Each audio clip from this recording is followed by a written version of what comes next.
Hello, and welcome to The Diverse Bookshelf with me, Samia Aziz. On this show, I interview incredible authors doing a deep dive into important themes and issues while talking all things books. This week, I spoke to the hilarious and warm Huda Fahmy. Huda is an illustrator and writer producing comedic comics about everyday life, identity, faith, food, and so much more. Her work is inspired by her own life, her parents, her husband Gehad, and their family. Her work draws on small, everyday experiences, sharing bigger messages and relating to people from all backgrounds all over the world. I've followed her work for years and am so honoured that she's my guest today. Huda Fahmy grew up in Dearborn, Michigan, and has loved comics since she was a kid. She attended the University of Michigan, where she majored in English. She taught English to middle grade and high schoolers for 8 years before she started writing about her experiences as a visibly Muslim woman in America and was encouraged by her older sister to turn these stories into comics.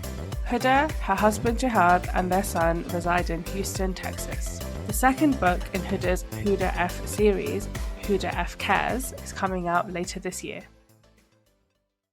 Hello, Huda. Thank you and welcome to the Diverse Bookshelf. How are you doing? I am very well. Thank you so much for having me. I'm so excited to talk to you today.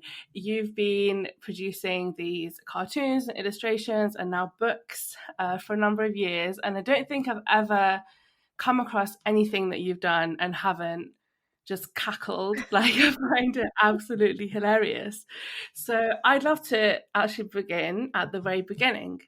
So if you could just take us right back, where did your work all begin? What really inspired you? Where did the character of Huda come from? Yeah, just take us back. So we're gonna go all the way back to when I was 10 years old and I was first introduced to I was second grade, so I was maybe like 7 or 8, and I loved comics. Fell in love with Garfield.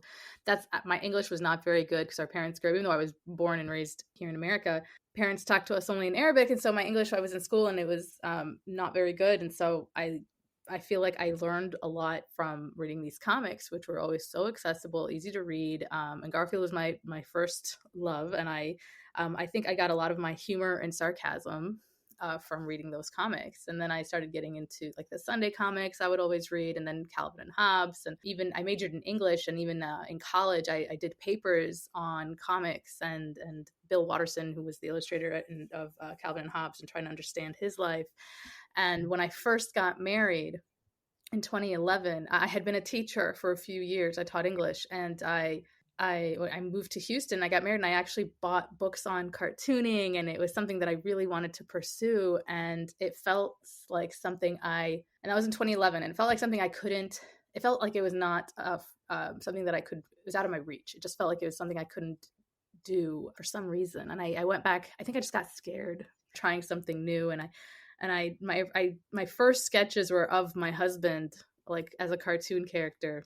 And it was, so I could tell like early on, I was always just kind of looking at my life and taking examples from my life to inspire my art. And then I started teaching again, which I enjoyed, and I love teaching, and I love teachers, and I love education. And it's just, it was just a very time consuming. It was demanding. Like, you bring your work home. It's just, the hours were just like, if you want to be a good teacher, you put in all these hours, and it was so much. And so when I had my son in 2016, I had to take a break from teaching, but I couldn't just do nothing, because that's just my personality. Yeah. I had to keep doing something. And around that time was when Trump was elected, and they were telling stories, like Muslim stories, and they were getting it so wrong. And there were Muslim bans and happening, and hateful rhetoric, and the Muslims that they did have on were just not like accurate portrayals of the Muslims that I knew, of myself, of like my community.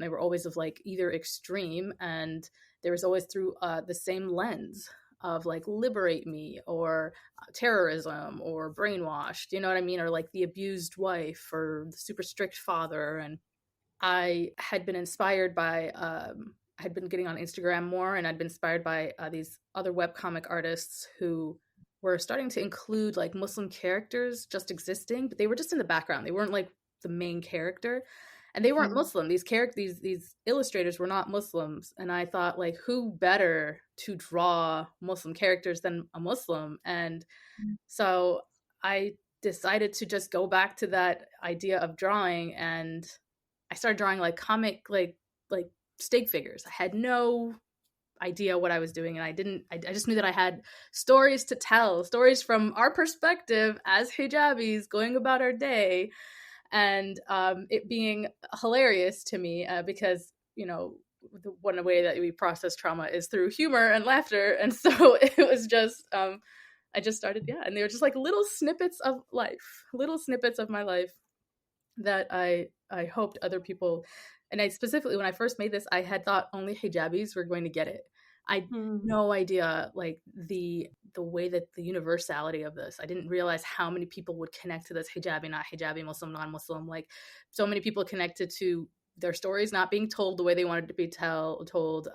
The idea of wanting to worship the way they want to worship without being labeled certain things, just feeling like an outsider in general, and just wishing it was, people would understand that you're just this regular person. And so it just kind of, it grew. So out of the hatefulness of that Trump era, and kind of mixing with like this background of love for comics and storytelling, it just kind of like, it became what it is. And I'm so grateful, alhamdulillah, for the opportunity to continue doing what I'm doing. Long answer. I mean, but brilliant answer. Absolutely, really great to get that insight into kind of how how you've ended up where you are today, and where the comic came from, and where hopefully where it continues to go. And actually, I think my favorite thing about the comic and about the character of Huda, that it's just the mundanity of life. It's like, what shall we eat for dinner? It's like, my husband, will you help me flatten these boxes? It's just the everyday existence. Yeah. And it's so refreshing, I think, to see, because especially when like Muslim identity is always centered in the media, is this huge thing that's connected to big questions, but also politics. Yes. And so it's just really nice to see something that's just about, well, actually, we also just like to eat food, and we have pets, and we go on holiday. So how do you kind of choose what to write or what to draw about? Does it just come to you, or have you like got a plan? How does that happen? Sometimes I've got a plan. Sometimes there's like an arc that I want to get through, but I haven't done that one in a while. But more often than not, sometimes it's inspired by real like headlines in the news, things that are actually happening, that are, that I might have like like I want to do some commentary about. Usually that's when there's like a double standard for, women who practice hijab wearing women versus, we had that double standard of like France banning the hijab, and then oh goodness, and I'm forgetting, but there's like, France banned the hijab, but nobody said anything, and then Iran was like, take off your hijab, and and we're supposed to like cheer, not considering that Iran and the women of Iran have their own nuanced history and understanding and culture with it. But I had to stand up and like say something, and I'm like, none of y'all said anything about France banning hijab, like. And so it was just, so sometimes I'll make a comic where it's, frustration out of something that's going on in the real world. And other times it'll just be the mundane day-to-day, something will happen at home or, or outside when I'm shopping, and I'll be like, oh, this is hilarious. And I'll just make a note of it in my app, and I'll just go back home and try to illustrate it. And sometimes it's not exactly what happened. It's just inspired by the event. Like, well, what would have happened if I had said this, or how could this have gone in a different way? And I always have to clarify whenever I'm on a podcast or doing an interview that these are not 100% like autobiographical. These are inspired by true events. They're really a lot of times from my imagination and how I would react. But at the same time, as a minority, as a hijabi, it's so hard to tell people that, because then I'm so scared that they're going to think, oh, then you're making up everything. Then how do we know what, like, if you're actually experiencing this hate and bigotry? And I'm like, no, like, we are, it's still like, and even if it's not a 100% thing that happened, it definitely happens to other people.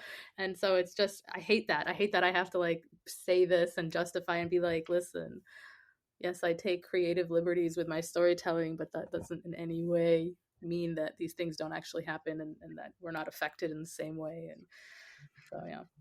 Yeah, absolutely. I mean, do you do you think it is in part because the character of Huda is also your name? Absolutely.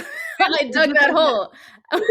It's definitely my fault. I 100% get it. And it's like, and in the beginning, you know, it was very much like based on things that did happen to me, and then things that happened to friends that told me that, you know, this happened to them, and I would just start writing, and it's easy. And then it just kind of transformed into something else. So it's like I don't want to be limited to just my life when I tell these stories. And so, and I don't do that to myself. But then I dug this hole of, oh, but she's named after you, like that's your story. I'm like, like how do I get out of this?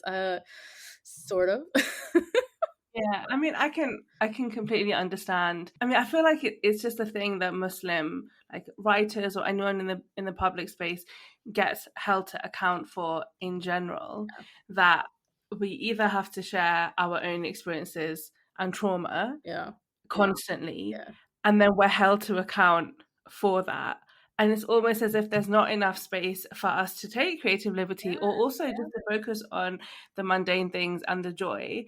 And that must be really tiring as well, and just really exhausting to feel. And because I mean, experience it in many ways, big and small. And I think I have done for a number of years now, where just sort of being in a place, you know that you're expected to say certain things or to have a certain narrative, and we're constantly almost on the defense, like we're ready to defend something. We're also ready to defend something happening in a faraway country that we have no idea about, or defend foreign policy or whatever it is, and that's like really, really exhausting. And again, I think one of the things I also love about Huda, the character, is that she's just so blunt. Like she never sugarcoats anything. She says exactly how she feels, but you know, she's not rude, but she says exactly how she feels. Now, I don't feel like that's ever my experience in life. I don't think I'm ever in a position, or I have ever been in a position where I have said, one, exactly what's on my mind, but two, that I've had the perfect response at the perfect time. And I'm guessing that kind of, that's what Huda is. Huda is like, well, if we could say exactly what we wanted to say, this is what we would say. But what's that process like for you? I mean, okay, so I can probably count on my hand the number of times I was actually able to stand up and say something, which I'm so proud of, for getting to that point where I had the confidence and I felt safe enough to stand up and say something. But yeah, for the most part, maybe 8 times out of 10, I'm just like, I don't know what to say. I know that it's also for my own safety that it's better for me to just stay quiet than to stand up and say something. It's something most of the time, or I just don't have the time. I don't want to waste my time on somebody because I already know where their mind is at, and this is not the time or the place. I'm usually in line, like getting ready to purchase something, and I don't have the time to like get into a whole conversation with you about microaggressions and, you know, bigotry and whatever. So I love that I can use Huda to, she says exactly what I wish I could say. And then I feel like since I've started writing her and drawing her in that way, that it's given me more when you're prepared, when you know what you can say, like if I ever find myself in that position again, I feel like, oh, I know what I can say to this because I've already said it in a comic. So I know exactly what I can do or what I can say, because I've played it out so much in my head when I was doing the comic that I know what I can say. And I think I've gotten people message me who've also said like, thank you, because you've given me words to put, like, to be able to express myself in the way I want to say what I want to say when these things happen. So I think being prepared and knowing how to react in those situations. But again, a lot of times I don't. It depends on the time and the place, really. And then I'll make sure I make a note of it to do a comic about this later. That, you know what, it's really nice to hear that people have come back to you and said like you've helped me come up with the words Yeah. as to how to handle a situation. That's such a like an incredible thing to be able to give people, whether or not you even intended it anyway, but sort of like your own thoughts and your own experiences coming forward. So that's just really, really, really heartwarming to hear. And actually, like, I think just the very nature of seeing Huda, this character who is just an ordinary person, being able to just say what she thinks is, I feel like that in itself is empowering. And obviously, like, Huda she's not saying whatever she wants to, like, MPs or whatever. Like, you know, she's saying it to her neighbors and her friends and people that ask her stupid questions. Yeah. And that's everyday life. And I think that is really, like, really empowering. And just so different, and really, really refreshing to see. I absolutely love that. So we have Huda, and we also have the character of Huda's mother. Yes. Now, is Huda's mother based on your own? And do those stories and experiences have like, yeah, how much of a direct, I don't know, correlation or representation are they of your home life? So she's actually a mixture of my mom and my dad. And so I feel like I can portray my dad through my mom's character versus drawing him and having him say something, because I don't know how comfortable he is having me include him and having people, you know that that's him, versus I know my mom doesn't really, my mom would be okay with it. And so I've like, there's the comic where she comes in and I like the Huda character has cleaned everything, and then the mama character like opens up the microwave and she's like, that was my father like in real life, who like came to visit, and like I cleaned so much. I really wanted him to see like I'm an adult and I have my own house and look how clean it is. And he just opens the microwave. It's like, is this what I taught you? And I'm like, no, the microwave. And so I made that my mom instead. And so it was funny. But yeah, so yeah, I get the same thing as the Huda character. Like, it started like there's a lot of stuff that yes, it's based on like things that have happened with my mom when I was a kid, things that she'd say, you know, based on like very loosely based on like this is my mom's personality, and there's so much more to my mom that people don't know, but she doesn't really want, because people associate that with her now. They come up to her in her real work, and they'll say, "Are you Huda Fahmy's mom?"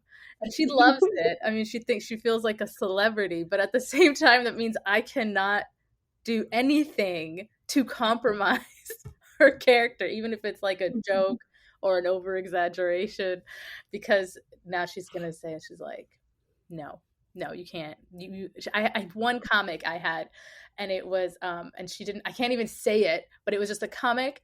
I always post my comics to Patreon first, which is if people don't know what Patreon is, it's just a website where you can support like creators, and you get like, for my Patreon members, they get early access to my stuff. And so my mom supports me on Patreon, and so she gets to see my comics first.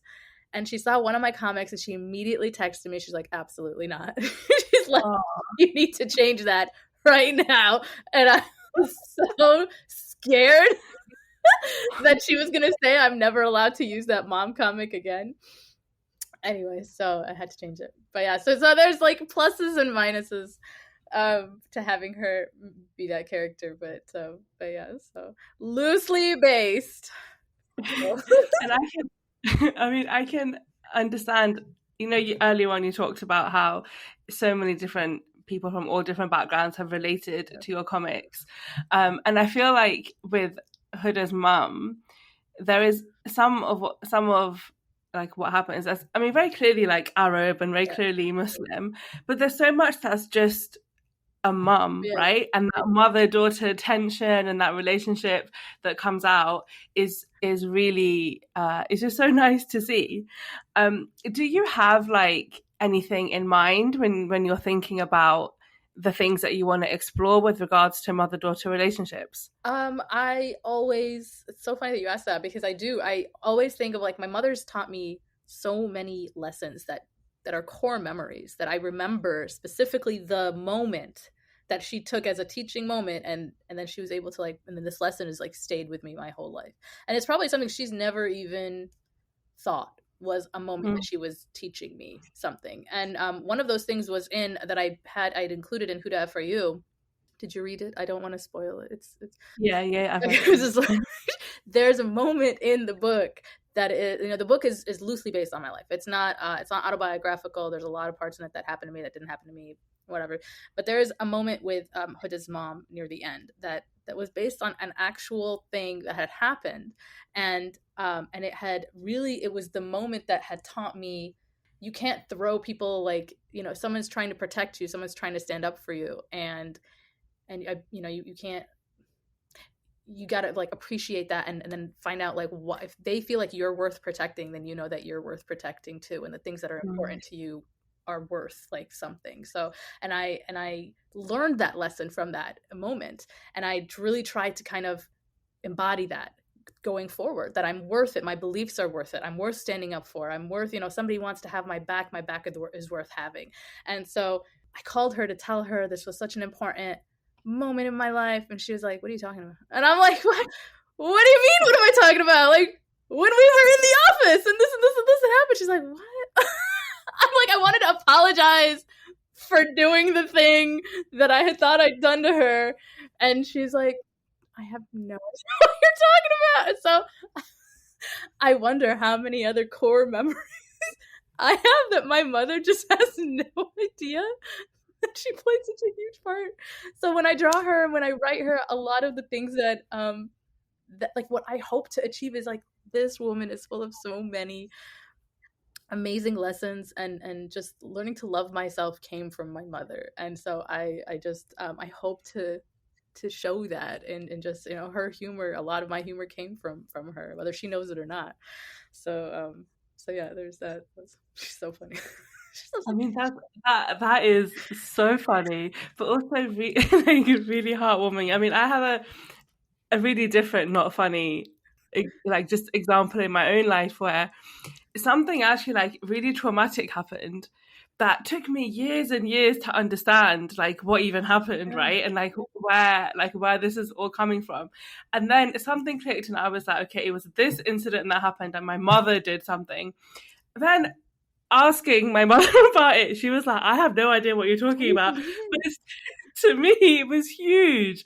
It was massive. And I feel like, I don't know if it's just like a generational thing or an age thing or like a parent thing, where things that are so pivotal in our own lives to them are just kind of like small incidences that just pass by and they even just have forgotten. Yeah.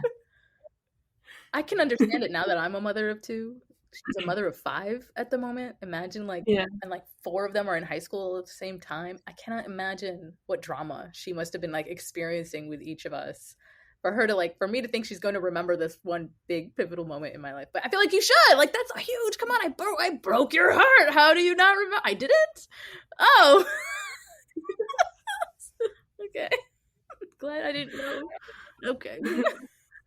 Yeah. I mean, I guess on the other hand, I guess maybe it shows like an emotional resilience that we don't quite get yet, or we don't quite understand. Because I think that a lot as well. Like, looking back, I think, my gosh, I was a right terror. Like, there were things that I did. I'm just like, how did my mum ever recover from that? Yeah. But I know if I asked her about this thing, either she wouldn't even remember that it happened, or she would just be like, yeah, well, that was nothing. Yeah. But to me, looking back at it, I'm like filled with guilt, like about how awful this thing was that I did when I was, I don't know, 15 or whatever, however old I was. But for them, it's just kind of, water off a duck's back. That's really interesting, though. I love that. I love hearing about that. And also very interesting that the character of your mother is a combination of your mother and your father. And I love also that. And then that microwave comic is probably one of my favorite ones, because I think about that often when my parents are coming. Running around like a headless chicken, don't think I'm a snob. and also there is a tendency to just like brush things under the carpet, like hide things in cupboards. And my biggest fear now is my nieces and nephews come around and they will open cupboards and I'm just like, don't go near that one because I know I have put all the rubbish in there. That's exactly right. So obviously humor is, and you mentioned this earlier as well, like humor is a really great way to kind of deal with or think about trauma, because, well, I don't know, maybe you can elaborate a little bit, but I also feel like humor is a great way to connect with people. Why is humor so important to you? I just know from a very young age, 5 years old, I can remember making people laugh, and it was it made me so happy to know that I was making other people happy, and being able to make them just, I had read something once, is that like making somebody laugh is the fastest way to get them on your side, to like, if you want them to understand your point of view, if you want them to see what you're seeing from, make them laugh, like they'll immediately trust you. It almost breaks down this like this barrier, this whatever boundary or wall that's up between you. It kind of starts to crack it, and so you start to feel like you can get closer to that person. You can trust them, and they can start to understand or see your point of view. I mean, you've brought joy to them, and the person who brings you joy, you kind of want to get closer to. And so it's such a great way, I think, for me to, it's cathartic for me to laugh. It's cathartic to be able to tell my story, and be able to see it from the lens of, lightheartedness, because it makes it less scary, and it makes it less more approachable, that if I want to try to understand it, then I can through my humor. And then at the same time, it helps people to understand as well what I'm experiencing and what I'm going through in a way that makes it also seem less scary for them, which seems like I'm holding their hand to help them get to the conclusion. And so it's, at one point, I hate that has to be done, but on the other, I can't deny that it works, and it's something that, if that's okay, hey, look, if I need to hold your hand to help you see this perspective, and I'll do that through making you laugh, then that's what it is. But a lot of it is just, it's like a default for me. Like, I'll see something and I'll immediately, I have to laugh at it. Like, it's not at the moment. Like, in the moment, I'll probably be like really amped up and really like heart beating, sweating, like not knowing what to do. And that's happened a couple times. And then later, when I feel safe enough, I can probably like laugh at it. But the more ridiculous ones, like somebody recently asked me, "What are you?" I'm like, "What are you?" Yeah, because they had spoken to me in Spanish, and so I responded in Arabic, because they assumed that I could speak Spanish, and I spoke in Arabic. And he had said, "Oh, you don't speak Spanish?" So I responded in Arabic, "Which, you don't speak Arabic?" And then he started laughing, and he was like, "Okay, what are you?" And I'm like, like, what are you? Like, thankfully his wife was standing next to him, and she's like, what is wrong with you? She's like, she's a female, she is a person. And I knew what he was asking. It was funny, but we just had a good laugh about it. But it was one of the funnier, like, it's a ridiculous moment, so I can laugh. Like, how do you not laugh at that kind of thing? Yes, it's offensive, and at the same time it's but it's funny too. So it's kind of like, let me show you how ridiculous. Yeah, I mean, I think now, especially, like, there's so many things that you can only laugh in the moment, because you just don't understand. I mean, they are offensive, but they're also sometimes just completely mind-boggling in trying to understand what has led this person to ask this absolutely ridiculous question. Yeah. When, had they just thought about the answer before they'd even asked the question, and then also thought about maybe how they were going to phrase the question, we wouldn't be in this situation. And it's just, you're right, like, it's just the default. You just laugh because there's nothing else you can do in the moment. You're not going to start giving a lecture on identity and heritage. My mom would sit and give you an entire lecture about the history of the Muslim Ummah. She will sit down and talk to you. Like that Mormon comic I did about, like, the Jehovah's, like, they came up to the door to have a conversation with her. She for real invited them in.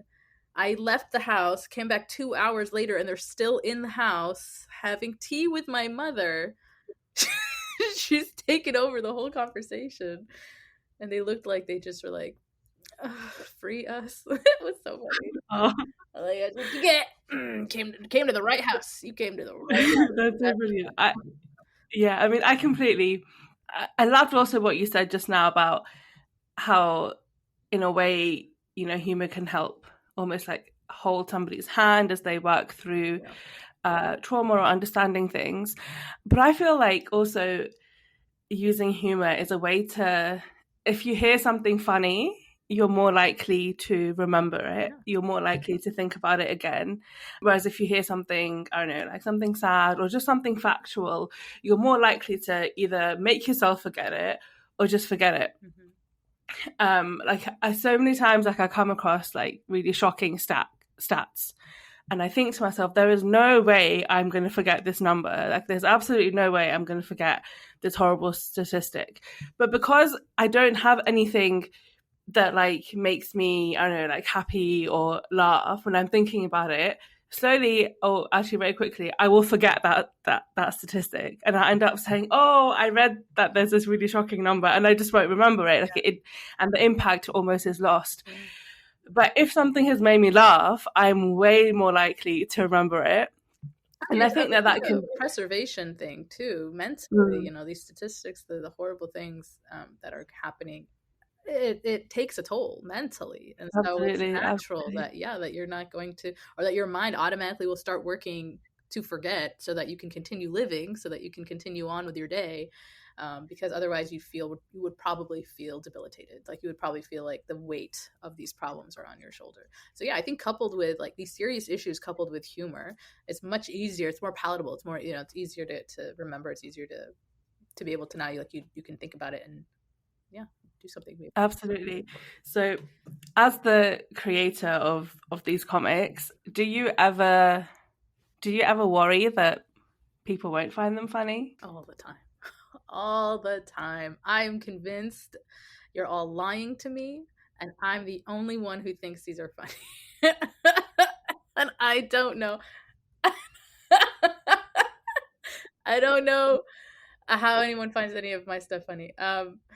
I don't know. Sometimes you tell a joke and you just don't know if it's gonna land, and it's just part of like being a comedian, or you're writing humor or something, like and hoping that people get the joke. Sometimes I'll write a joke that I know only a certain few will understand it and or think it's funny, and I'll usually see that result like in the comics. I don't get it. Somebody explain this to me, and then it gets explained and they're like, I still don't get it, and I'm like, then you're not the audience. And it's just I know this like every time. So here's my thing is, if I think it's funny, then I hope other people will think it's funny too, and then I'll just kind of put it out there. And because I've started to believe like we all live the same life. Like they're so amazing that the things that happen to me, chances are they've happened to other people too, and if I find them funny, chances are other people find them funny.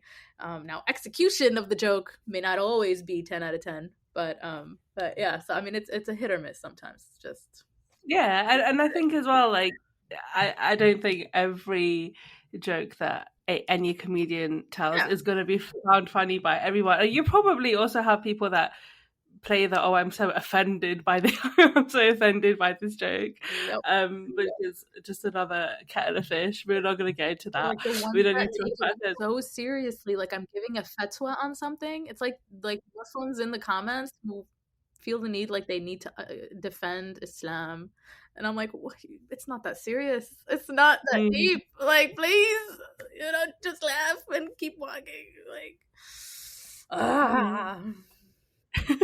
so much of the cartoons, and I think this was particularly the case, maybe especially when you started on, is about the exploration of identity, especially for Huda, and she's navigating kind of being Arab and American and Muslim and all three all at once, and this is who she is.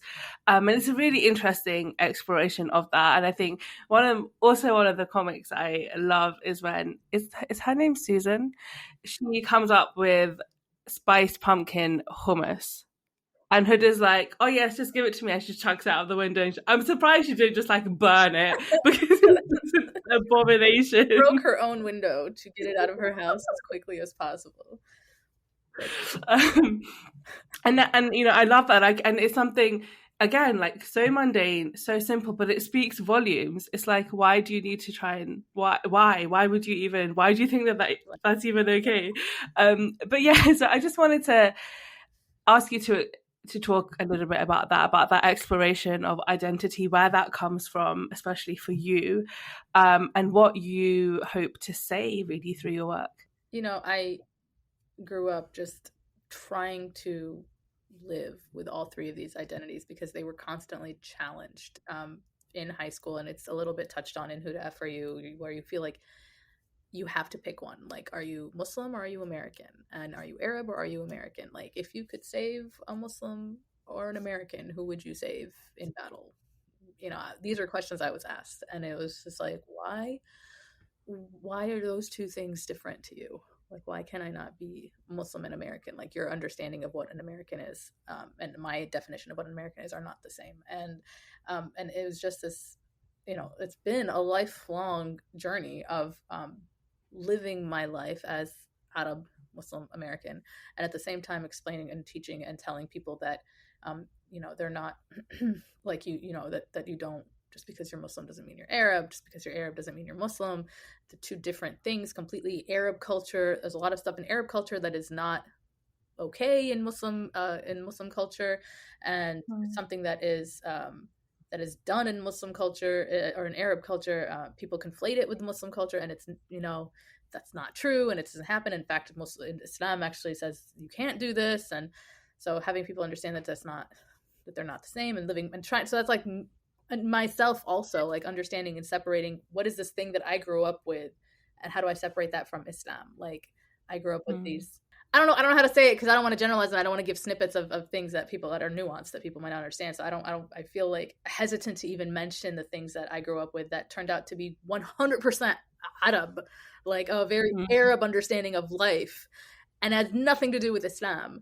And so kind of reworking that and re-understanding that and you know, rewiring my brain to be like, that is culture. Like, that is not something I have to adhere to, or, you know, and so helping other people understand that as well, you know, through my comics or my conversation or whatever is something that I aspire to do in my writing.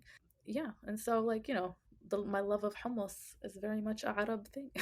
It's not, you know, it's very much like, keep your hands off my hummus. You've created a nice dessert dip there, Susan, that ain't hummus. Like, oh, you added chickpeas to it? Still not hummus. Like, it's anyway. But yeah, so it's I don't know if that answers the question, but that's kind of, those are my thoughts on that. Yeah, I mean that's really interesting because there's like so much of what you said, and like a very personal, I think, journey that so many people will relate to, myself included, in understanding just in your own life what is part of your faith and what is part of your culture, where do the two mix, but also where do they not, and also then what does that mean? Yeah. What does that mean for you? Are there certain parts of your culture that therefore you don't want to carry forward, or that you want to embrace, or you want to embrace but just know that it's not linked to your faith? Yeah. But and then to navigate that with, also for you being an American and for me being British, where does it fit in? Where do we feel safe? Why is the three different elements of our identity not accepted? Why do we have to constantly try to defend it or define it and justify it when it's just who we are? And I think that's particularly difficult when you're growing up. And in some ways, I feel like perhaps our generation did a lot of the work that maybe the generation of your children won't have to do. But I'm under no illusion that they will face their own challenges. And maybe for them, it will be even harder because maybe they will be more steeped in being American or being British and trying to navigate what that means. Yeah. And actually your book, Huda F, the new one, is aimed at children. I think it's like middle grade. The Huda F Cares, the one coming. Yeah. It's still considered YA, but it's very much middle grade, like definitely safe for middle grade as well. Yeah. And so what for you is it about that particular age group? Why have you felt that you want to speak to them? Those years of my life were the hardest for me growing up. The hardest for me to come to terms with myself as a woman, myself as a Muslim, hijabi, Arab, like part of this very tight-knit family that I didn't always want to be a part of. And I couldn't find myself outside of that family. Like, I felt like I was always, I'm not Huda, I'm the Fahmy sisters. Like, we're the sisters and we're always together, and we're and so I couldn't. I felt like whatever I did was a reflection of my family, and so I felt no safety, like that I couldn't be myself and I couldn't explore who I was, and I didn't feel safe enough to like find these, you know, whatever interests that I had to be like studying Islam, making sure you're close to your deen and your masjid and your, which I love, but it had to come. I had to find that love was from me and not just because I was part of the Fahmy sisters, Ahl al Masjid, right? We're the people of the, that's where we are from the masjid, like we're always there and stuff. And while I've come to that realization as an adult, it was just such a hard moment growing up that I wanted to figure out who I was and what was genuine to me. And so I just remember those years being so hard and feeling not heard or not listened to, feeling the pressure of having to perform for my family to make sure I looked good for them.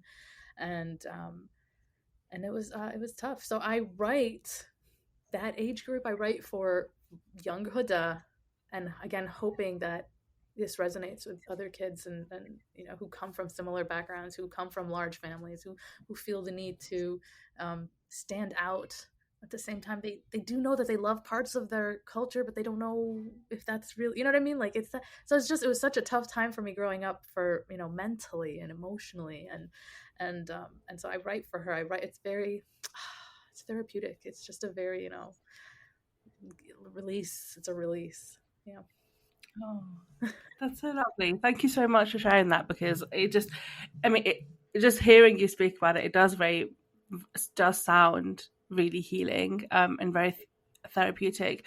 And I'm sure so many children will find comfort in it, that it will help them navigate issues. And just speaking on the book, actually, which is due to come out later on this year, introduce it. Tell us a little bit about it. So Huda F Cares picks up where Huda FRU kind of ends, and it ends. She's just finished her first year of high school, and so it's summer break, and she's about to embark on this road trip with her family to Disney World, and it's a place that she's always wanted to go to, but she's not sure if it's worth this 24. They have to drive down there, and so it's 24-hour road trip with all her sisters and her mom and dad, and making her, they got to pray in public in front of every single person, and Huda doesn't quite know how she feels about that. And this is a recurring theme about praying in public and being her, embracing herself in public. She's kind of come to terms with herself in private at the end of, or she's starting to come to terms with herself in private, like at the end of Huda FRU. And now it's something that she's kind of forced to now you have to publicly be proud of yourself. And so and it kind of explores her relationship with her sisters, and she it's like a mix of she resents them but she loves them, and it's like this thing that she's trying to everybody's got siblings, will understand this, the fighting and the battles between them. And it was a lot of fun. It was healing, but it was a lot of fun to write. It was very funny to me to relive those moments. And so we get to see Huda kind of explore that relationship with her sisters as she's trying to come to terms with herself as well, in such a public place that has a lot of stuff that her parents have always taught her Muslims don't do. And so she's kind of why are we here then? So it's just about balance as well. And so yeah, it's a very it's a fun book, and it's going to explore a lot about relationships, and I hope that you guys pick it up. I hope you pre-order. I hope you enjoy it as well.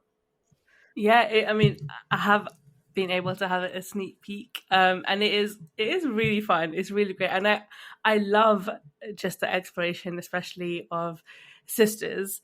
I have just one sister myself, and sometimes I feel like just one's enough. So, age? Pardon? Oh no, well we're 8 years apart. Oh, okay. So it was really interesting for me growing up, because there were times when I felt very distant from her because she was older than me, she is older than me so much. But then there were times where we're like stuck in the house, and I have a brother who's just 2 years younger than my sister. So I often felt like they were a tag team and it was just me. But I was also so desperate to be like them and be liked by them. So it's just really, really interesting. And especially the long summer holidays where either we were going on a family holiday to Pakistan or somewhere else in the UK, usually where we have family, but we were just often stuck in the house together. And so, it was fun, but also not so fun. So I love that exploration. I think it's so nice. And also because in a lot of books that you read, especially children's books, there's not usually like big families. There's not usually characters that have a lot of sisters or a lot of brothers. It's sometimes often just the child, that you follow the child along this journey. So that's really, really nice. I absolutely love that. Thank you. So you obviously, as as an artist, you draw and you also do the words, and I feel like the words just hit the mark every single time. But what's it like for you in getting kind of the balance right and getting the image right and also getting the words right? And what comes first? The words come first, but there are some pages that I know exactly what I want them to look like, and sometimes it's just I don't know what the words are going to be to fit that image, but I just know, like, I want her staring out at the sky at night. I want her to be, many times we would go on road trips growing up and I would just be the main character in my head and just like stare out the window and like as the moon shines and the stars, and sing whatever Disney song I'd remembered at the time, like, or something from Anastasia. I didn't know anything. And like, just feel really sorry for myself. And I'd have that image in my head, and I knew that I wanted to draw it and include it. And there might not be the words yet, but that's something that, the words would then come. But for most of the work, the words do come first. And I try to imagine what is the emotion that I'm trying to create from the story or from this moment. There are some pages that'll just be art, no words, that it might, like, even though I see the word written, I feel like I can probably do a better job showing this versus telling it, and I'll just have the picture and get rid of the words completely, and I'll know that this is exactly what I wanted to say and do. And and then I try to consider, the placement of the panels. I try to consider I have a colorist that I work with for Huda F Cares, and so for that I would tell her, like, this is the emotion that I want from here, and so she would kind of all like figure out what I wanted from for the colors and stuff. But yeah, it's definitely, it's a lot of work. It's a lot of work to understand, like, what exactly I want, because it's like, it feels like I'm writing twice, and it's the idea, the picture, the words, and it just all kind of comes together. So it's great. Yeah, because I find like the graphic novel cartoon illustration form just really interesting now. I think, like, as an adult, I think I see children absolutely love it, and maybe because it helps while they're still forming their own imagination, and it just gives them something really solid to look at. But I think, like, now as an adult, because most of what I read is just words, literature, or novels or nonfiction, if it so takes my fancy. But I read a lot of novels, and so it's usually up to me to come up with what I imagine the scene to look like based on the words provided. And sometimes you're not given enough of a description, so that's why, like, it's up to me. And I love that. I love having that license, because it helps me just picture things for myself, which is why I often find book to screen adaptations difficult. Like, I almost have to make myself forget that I read the book. Like, I don't like that whole trying to, because it's just, that to me is one person's interpretation, or like one team's interpretation. It's not my interpretation. And so actually I find, in the same way, I find the graphic novel form a little bit intense, because not only I'm seeing the words and I'm understanding the story, but all the other dots and all the other things have already been put in place. And I feel like I'm consuming a lot all at once, and I'm not having the time to actually picture it myself. Does that make sense? Yes, that's why it usually goes really quickly. That's why I usually read a graphic novel so fast, and it's such a quick thing. And I enjoy, like, I totally get what you're saying, because I'll do that, with other graphic novels that I read, but then I have to go back and I have to read again, and then I can take my time exploring the pictures and seeing what Easter eggs were laid and were there any like foreshadowing, or was there anything in the pictures that I missed? And versus I love how you said it. You're kind of creating the world in your head when you're reading, prose. When you're reading a novel, you're taking your time, and then I'll reread paragraphs to make sure, if I'm reading a novel, like I'm picturing it the way the author is describing it, and then I'll still get it wrong. Like I'll go, I don't know if you ever Googled fan art of like books that you read. I'll sometimes Google fan art because I'm like, why can I not picture how this person looks? And I'll put in her name and, okay. Like that's not what I imagine. But anyway, but yeah, so it's a different experience. It very much is, and it's something I think I just like mentally prepare myself for. Like before I go into reading a graphic novel, it's like it's like you're watching a cartoon. Yeah, and that's really what you said about like reading it twice. That's exactly what I do, and I thought that was just me because it's my imagination is a bit weird. But that's exactly what I do. I find that my first reading is like super quick. Like I could probably just do it in just one sitting, and I will have just consumed it all, and I'll be like, right, okay, I know the story. Like I know what's going on. I know what this author is telling me. But then I will have to go back because I will have missed so much because I've just been so busy in that moment, just consuming it all. And I have to go back and be like, okay, what actually happened? And then that's when I'll get the other bits. I thought that was just me, so that's really I do it too. Especially if I'm like excited to get to the end. I'll like read the first sentence of the paragraph and skip to the end of the paragraph, and I'll have missed the entire paragraph and go on later, and I'll have to be like, wait a second, wait, like I gotta go back and reread, and I'm like, I'm just so excited to get to the end. And I don't know if that's So you also, in your cartoons, we have the character of your husband, Gehad, and I mean I love it. Like I love the character. I don't know how much of it is based on the truth of who he is and how he behaves, but the character is he's just so funny and is very, very, very sweet as well, I think.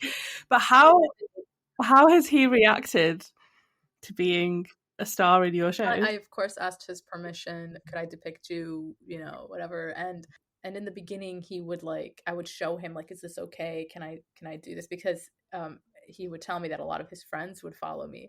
And so a lot of his friends would come up to him and be like, I like you better now. And I'm like, that is a horrible thing to say. This is anyway, but he's so sweet in real life. He's just as sweet as he is in the comics, if not sweeter. But he's serious. He's not like, he doesn't crack jokes. He's not like very sarcastic. He's a very serious man who laughs at my jokes, and that's all I really need. I just need to know that he thinks I'm funny, and he does. And it's funny to me because he'll show me like reels or TikToks or something, and the humor just is, we are on two separate, like when it comes to what we think is funny, and I'm just staring at it like, he's like, isn't that funny? And I'm like, I like that you think it's funny. And it's, and it sucks because I can't force the laugh. But not always. He'll show me some really funny stuff too. But he's a very serious man. He's a very, very smart man. Mashallah, mashallah. And he's so dependable, so generous. And I love him, and I love that I feel safe enough that I'm with somebody that I feel safe enough to draw about and write about and make him silly. Because in the comic, he's so silly, and I really love that. And he thinks it's hilarious. He thinks it's funny too, and so it's he's okay. He'll see it, and he'll laugh, and he'll say, "Oh yeah," or he'll try to come up. He'll try to give me like ideas, so things to make his character say. And I love that. I love that he likes to participate in what his character is saying. But like if you met him in real life, he's so easy to smile and so easy to laugh. So when I say he's serious, I don't mean to be like he's like this like guy. He laughs all the time. He smiles all the time. But like, what are his interests? He's interested in like finance and business, and Dragon Ball Z. Like that's like those are his things. Those are his interests. And so it's I feel like people, if they met him in person, they might be like, oh, you're so different than your comic, and your comic shows you to be this like really silly, goofy guy. And so I think he really likes that it shows this part of him that not a lot of people see or appreciate or know. Like I think he really likes that it shows him as this silly guy. So It's fun. Yeah, and I mean, it's in the throughout the comic, you just come across as this like really cool tag team. Like he has your back in so many ways. He finishes off your jokes, or he creates spaces for you to tell jokes within the cartoon. So it's so lovely to hear that's actually very much your life. Like that's so lovely. But also, so a lot of the cartoons featuring your husband are also about his name. And I just wondered if you could just take a minute just to tell us like exactly how much that comes up in life. And because obviously it is funny, but I can imagine it's also not funny in many instances. You know, it doesn't happen as much anymore. I don't know why. Early on in our marriage, it just happened a lot more where like when we first got married and I lost him at a Walmart and I'm like, Jihad? I'm like in Texas, you know. And I don't know why I didn't think to just call him on my phone. Like it was a simple solution. Because I thought he was like right down the aisle. Jihad. You know, like that's how it was. And then I remember going to like the eye doctor at the Walmart and giving them my husband's insurance card. And they're like, oh, what's his name? And I'm like, Jihad. Well, that must be hard. It is now. It is, you know, it is right now, right this moment. Thanks for making it hard. Yeah. You know, it's funny though. It's just funny. It's like, how am I gonna say? Well, actually, you know what jihad really means? And then that would be my mother. I would channel my mom. Jihad actually means struggle, and we have so many different kinds of struggles in our life, and it's just funny. And so, like when he gives his name to like restaurants or like waiting things, it's always his last name. He just won't give his first name because just to avoid. And I'm like, we can just call you like Gehad, like you're Gaelic or something, like Gehad. You know what? What? Oh goodness, Gallagher. What's that? The knight? Galahad, yeah. Oh, Galahad. Like Galahad. Like the like Galahad. I'm like, you sound like Galahad. We'll just call you Galahad. Anyway, it's just funny. Yeah, it doesn't come up as much anymore, but my knight, Sir Galahad. Yeah, that's I mean, I do love them. The jihad comments, the cartoons. I find them really funny. Yeah, they're so easy.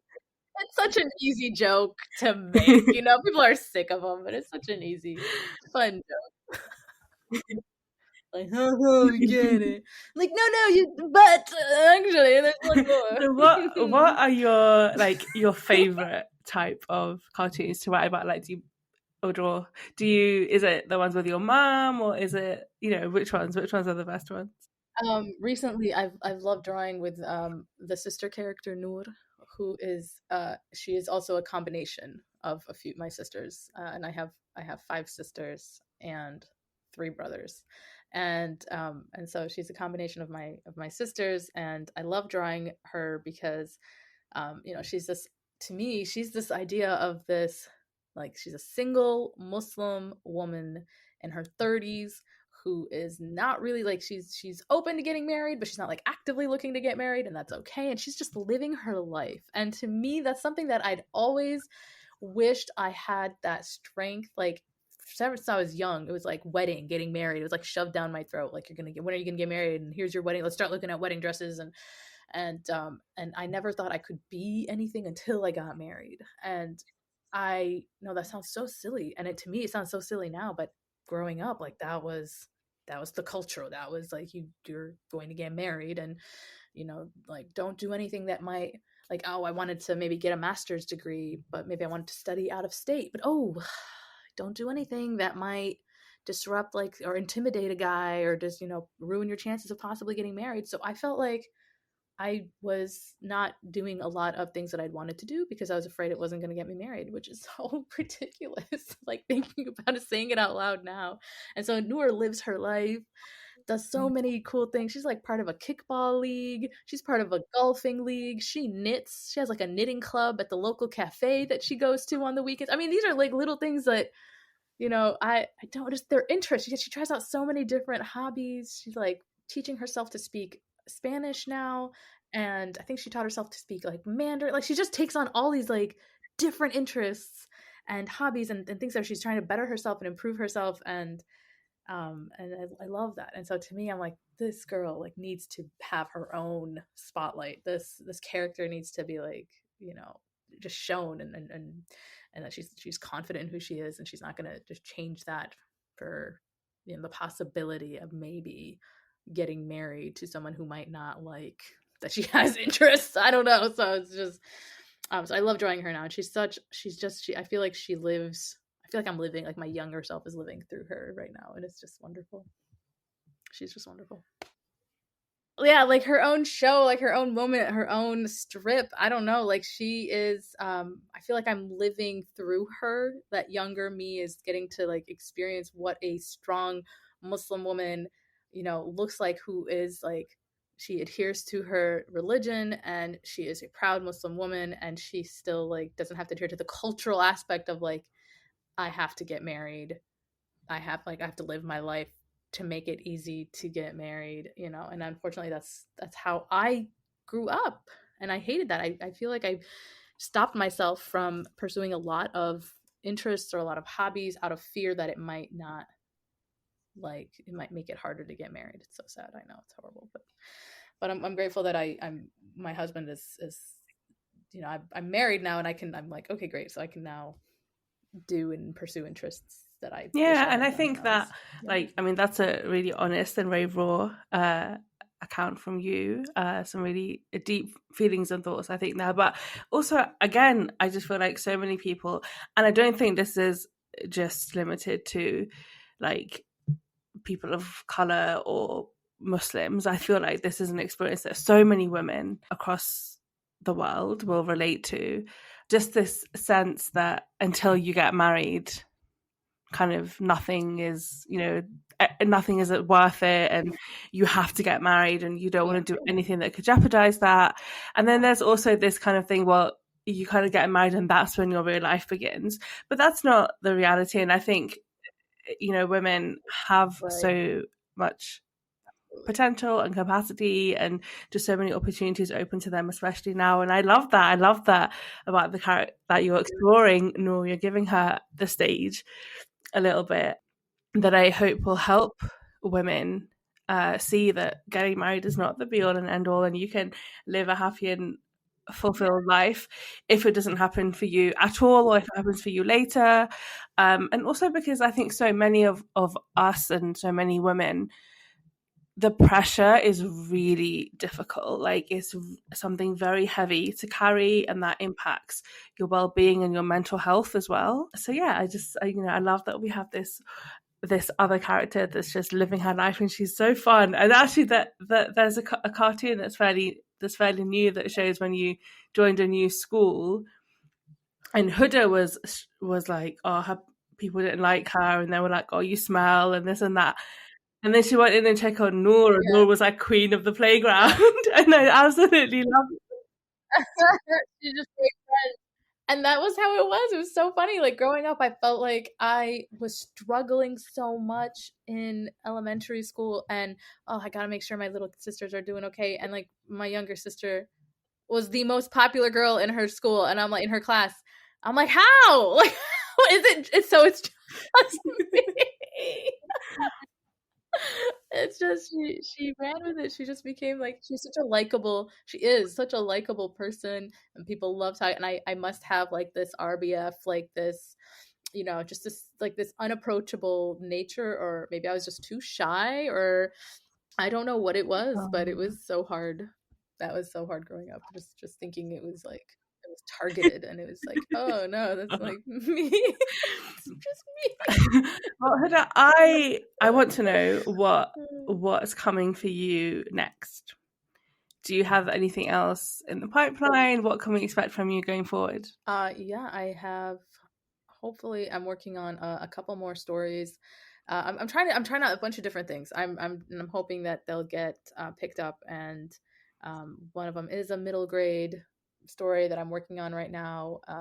That hopefully we'll see, you know, if it's something that people like. I'm going for like a middle grade almost type of heist type of thing for these kids in middle school, and I have another one that's all new characters or original characters, and it's a romance graphic novel, and I'm hoping that one gets picked up because it's so different for me, but it's such a nice story, and I really, so I'm working on a bunch of different things that inshallah, and maybe a couple more Huda F's in the series. We'll see if people are interested and want to read more or hear more about Huda's story and her family. That will sound...